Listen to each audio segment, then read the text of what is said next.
Kaya sinabi ni Jesus, Matthew chapter 24, verse 1 to 2. Nakikita mo ba ang lahat ng building na yan? Nakikita mo ba ang lahat ng simbahan yan? Truly I say to you, wala kang makikita ni isang simbahang nakatayo niyan sa bato niyan. Lahat yan, tumba sa pagbabalik ko.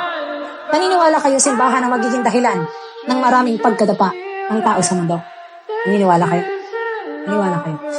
Iba ang elders, okay? Iba ang elders sa physical church. Okay?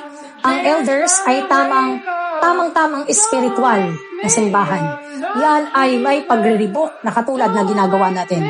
Pero yung mga physical na simbahan na puro grace, handa kayo sa grace ng Panginoon. Ang grace nyo ay lake of fire. Yan yun. So iba ang elders sa physical churches. Ang physical churches ay belong sa mundo. Ang elders ay nasa tamang pamamaraan ng kingdom citizen ng Panginoon.